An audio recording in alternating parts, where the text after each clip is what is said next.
No man is an island. This isn't a quaint aphorism. It is a gravitational law of human existence.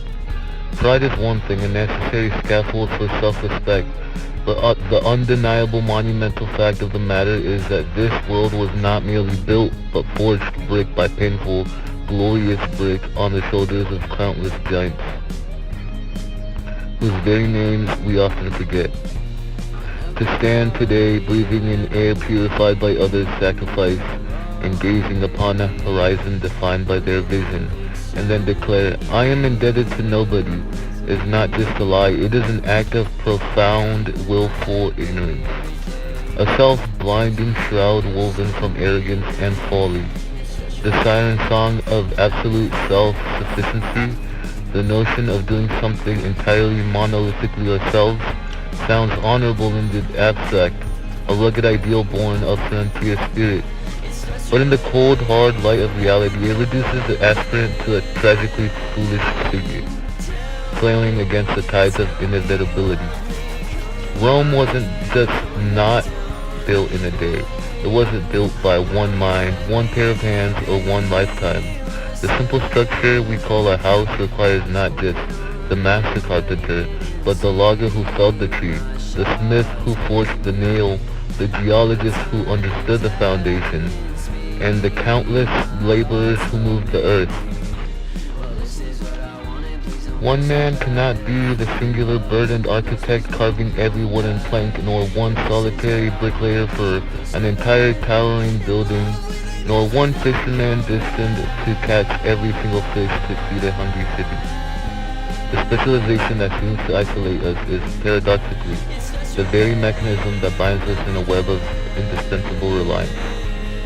Everybody, every single soul that draws breath is a tapestry woven of specific strengths and inherent weaknesses.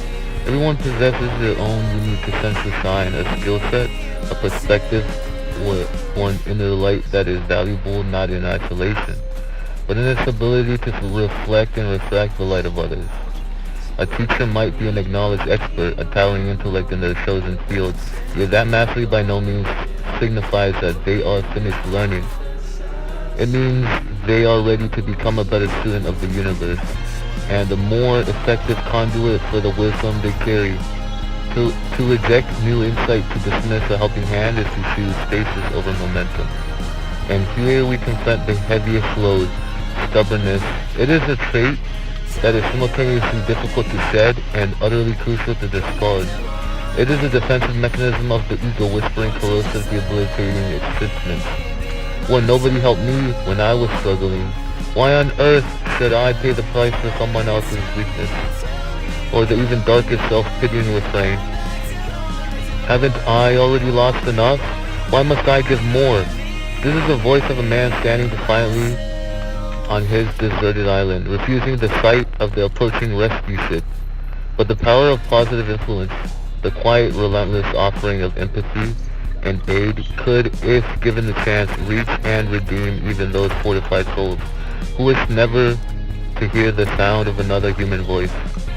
The ultimate choice is a profound moral reckoning. Would you rather toil alone, isolated and exhausted, enduring the sharp, freezing gusts of narcissistic wind, or would you accept the shared burden, set the foundations for collective understanding, and become a genuinely exemplary member of the interconnected human chain? Throughout the grim procession of history, we see the desolate monuments raised by people who chose to fight, to hoard, and to create deliberate divisiveness. They become icons, vastly polarized, an abstract symbol of hatred, towering and hollow, bearing no resemblance to the vulnerable, frightened person that they actually were.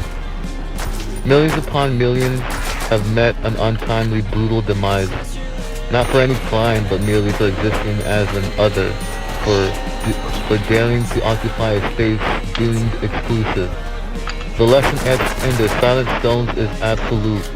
Sharing has never meant and will never mean losing. It means surviving. It means progressing beyond the pettiness of the individual struggle into the enduring strength of the collective venture. We all profess to believe in virtue and community and a better world, right? Then we must face the profound daily weight of that conviction. We all have to practice what we preach. The debt is real, and the only honorable way to pay it is not through coin, but through the willingness to lend a shoulder in return.